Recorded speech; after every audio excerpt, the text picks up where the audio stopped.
Alright, I couldn't find much of this particular tool on YouTube, so I'm going to do a quick video to talk about it and show how you can use it. This is a Jim's. This is the 1743 swing arm tool.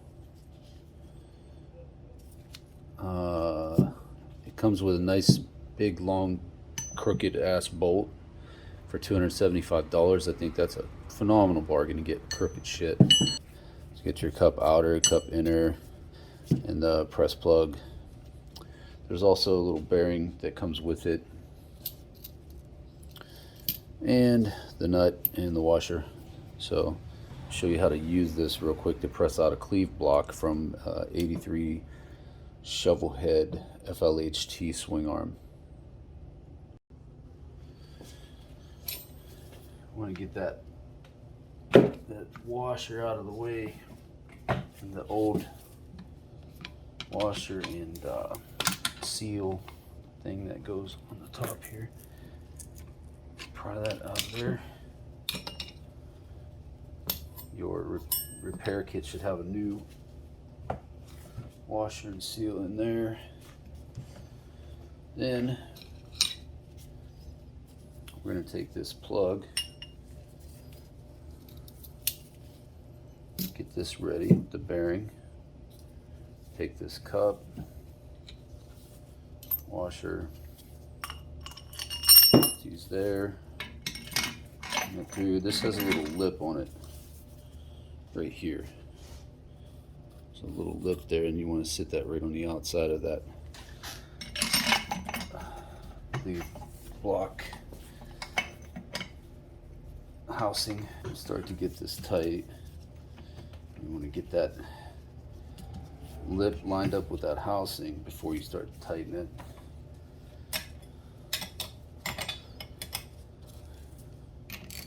Help your wrench find a home. Just let it sit there on the bench and just start tightening this guy.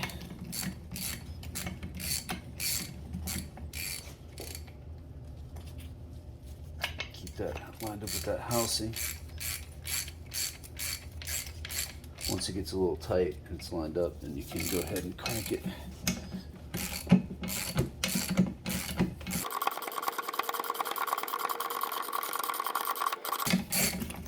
And before it reaches the end, it'll pop out. Now you just got to get in there.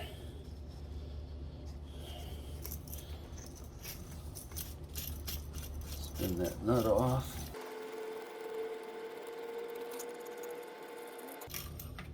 Grab your bearing.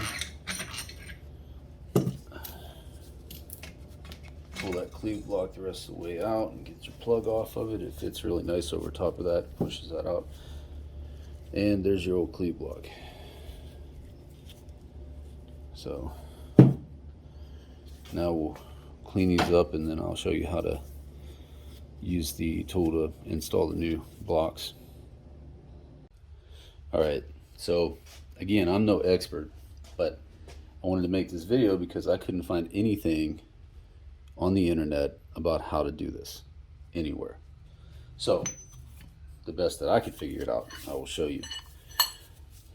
This particular press plug has a little lip on this side, so you want to go this way, and that's going to hang on the opposite side of what you're pushing against, because it fits inside that housing nicely. This other press plug fits inside that housing nicely like that. It's also going to help you set your depth best as I can gather. So when that goes in there, that's going to sit against the side, the metal housing of that cleve block, and push it in there. So once this shoulder hits the outside of the cleve block housing, it can't go any farther, and your depth is going to be close to where you need it to be. My particular transmission is 4.5 inches, so I want to set that width inside of there to 4.5 inches. And you want to get kind of close when you put this in, so that you can take this other tool here and spread those out, get your 4.5 inches, made it up to your transmission, dry fit it, test it, and make sure that these cleve blocks are even and the 4.5 inches is achieved. So the closer you can get that from the start, the better. So we're going to put this together and drive this cleve block in there and show you how it's done. Now I'll point out I'm using the old seals and washers, but everything else I'm using is new. The reason is because the new seals and washers in this kit that I got, there's a significant size difference there. And these new ones do not sit inside of the housing and seal it in any kind of way, so I've cleaned these old ones up. They're still in good shape. They're not distorted, and they're not a structural part, so I think that I'll get away just fine with using those old ones. But the cleve blocks, tolerance rings, the isolators, and the pivot bolt are all going to be new. So let's drive this on here real quick. So the first thing we're going to do is set this up. The depth, again, is going to be set on the other side. That cleve block's already in there, so we're going to let that sit in there like that. Then we're going to put seal and washer and the cleve block with the larger nipple facing in.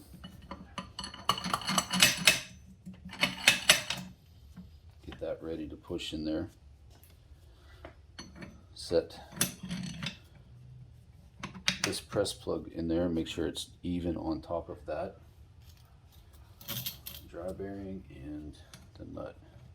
Once I get this tight, I'm going to move this to the vise so I can work with it a little bit more securely.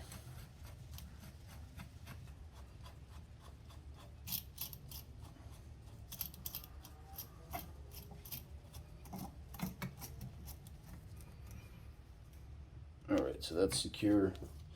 Washer's in place. Now we're going to set this in here. Soft jaw vise. Get it all nice and tight. To reposition here so you can see what's going on.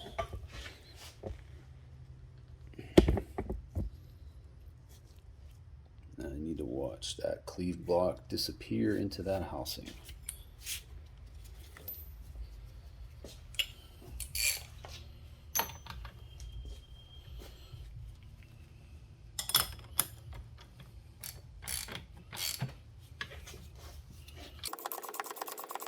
You want to pay attention right here. This is your tolerance ring.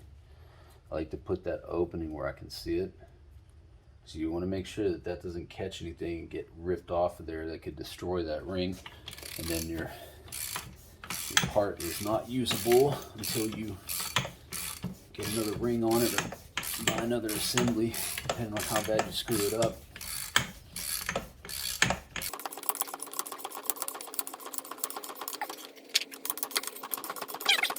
Now that lip is getting ready to enter into that housing. You'll see how that works in a second.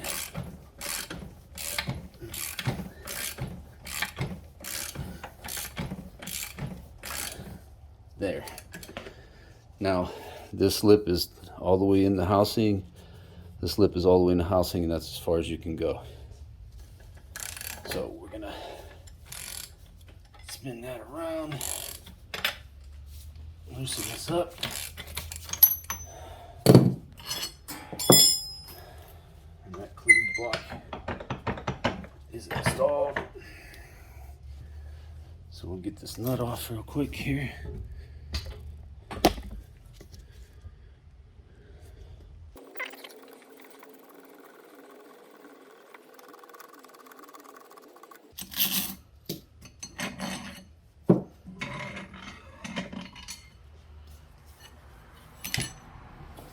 Alright, so right there, see those are pretty even in there. Now I'm going to get a measurement on that real quick and see. One of them just a little bit deeper in than the other one. looks like, but I'm gonna get some a little bit better. So about a 16th, no. Yeah, about a 16th off. And I say this one is out, or this one is proud this way a little bit, so I'll knock that over. And that's when we're gonna get into using this tool.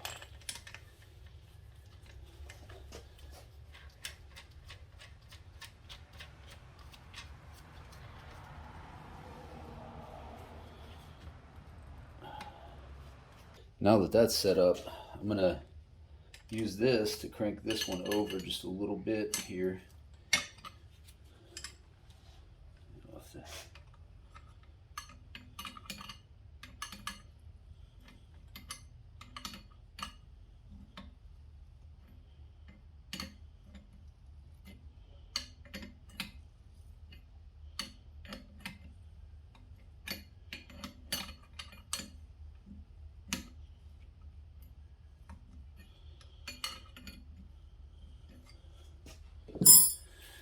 Grab another quick measurement and see.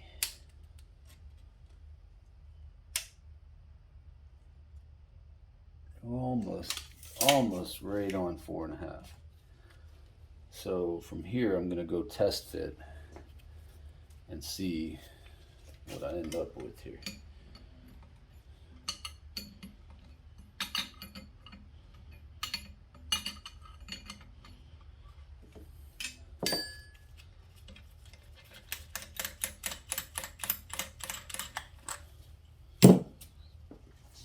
So that's how you use the gems tool. This is also, not sure which one this is. Gems 17071. So this is a gem spreader tool. It's a $60 bolt and set of nuts.